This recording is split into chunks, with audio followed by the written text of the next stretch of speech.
L'histoire d'aujourd'hui est celle d'une jeune fille nommée Wance Johnson, une jeune fille très pauvre vivant dans le Nebraska. En 1987, la jeune fille a eu 18 ans et a décidé de chercher un emploi pour aider sa famille.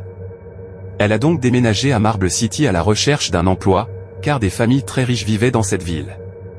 Après une longue recherche d'emploi, elle a trouvé un poste de gouvernante dans la famille Whitehall, qui était très riche et dont les membres étaient très gentils.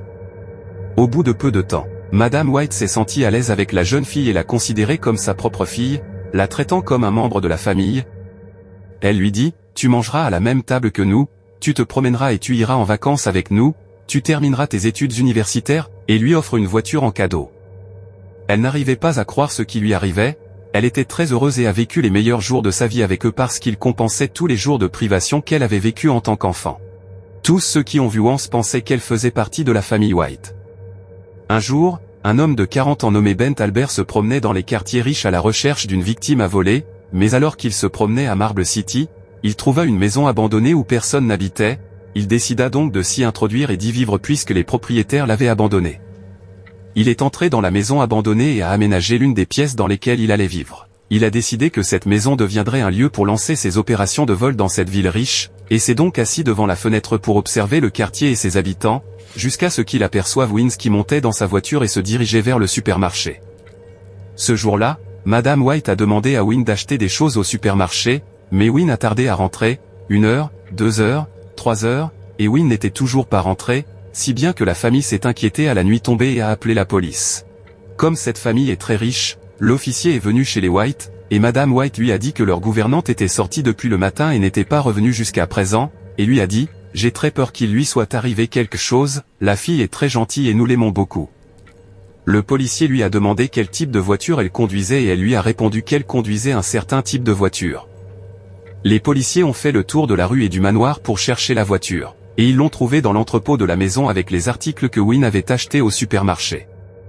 L'officier de police savait que Win avait été kidnappée car il n'a trouvé aucune trace de violence ou de sang indiquant qu'elle avait été tuée, et il est impossible que Win se soit enfui après avoir vu le grand amour de la famille pour elle, mais le problème maintenant est que le kidnappeur pense que Win est votre fille, et maintenant qu'il l'a kidnappée, Win lui dira qu'elle n'est qu'une bonne à la maison, alors il la tuera certainement et ne vous demandera pas de rançon. Il ne peut pas la laisser partir car elle le dénoncerait à la police.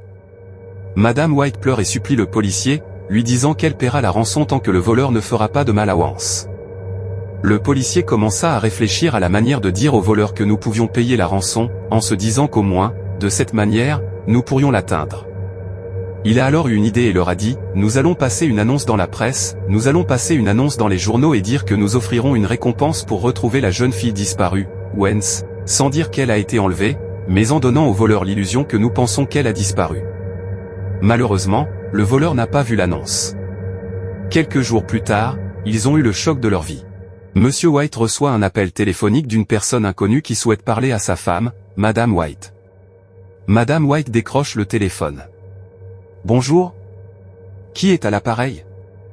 Il lui dit, « Je suis le kidnappeur. » La femme s'est mise à pleurer et à le supplier, « Demandez autant d'argent que vous voulez, mais ne faites pas de mal à Wance. » Il l'a interrompu et lui a dit, « Tais-toi et écoute-moi. » Il lui a coupé la parole et lui a dit, « Tais-toi et écoute-moi, ta fille de 2 ans est avec moi et raccroche. » La mère a paniqué. Elle a appelé la police et l'officier est venu lui dire que la personne qui a kidnappé votre fille est la même que celle qui a kidnappé Wance parce qu'il a utilisé les clés de Wance, est entré dans la maison et a kidnappé la petite fille, mais n'ayez pas peur pour la fille parce qu'elle est jeune, elle ne peut pas donner sa description, il demandera une rançon et rendra la fille après que nous lui ayons donné l'argent. Un jour plus tard, le kidnappeur a appelé et a dit à Madame White d'attendre un message de ma part, et la police a essayé de localiser l'appelant, mais en vain, car ses appels étaient très rapides. Quelques jours plus tard, ils ont reçu une cassette de lui leur demandant $30 000, ce qui en 1987 était une grosse somme d'argent.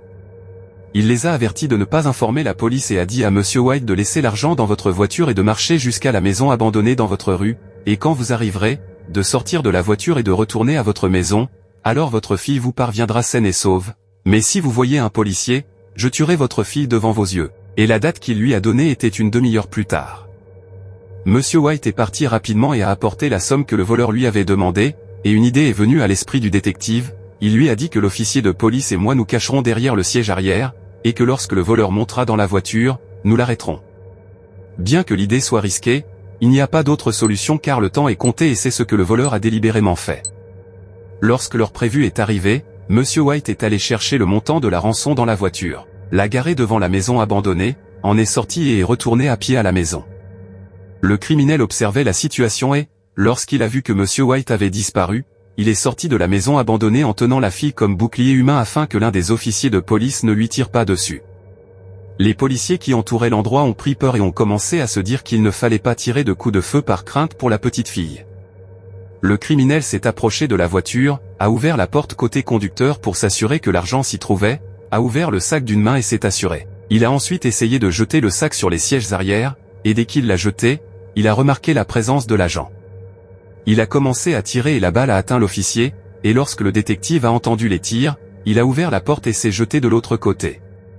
Quant au criminel, lorsqu'il a commencé à tirer et que l'officier a riposté, il a mis la fille sur le siège à côté du conducteur.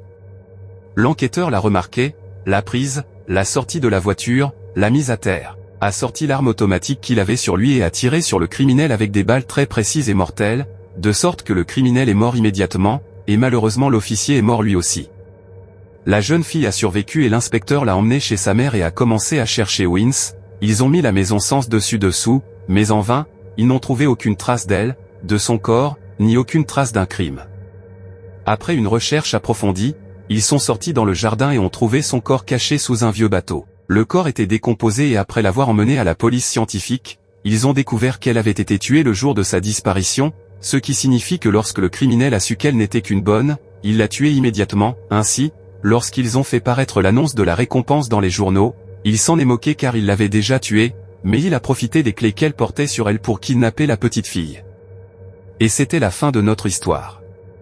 Au revoir.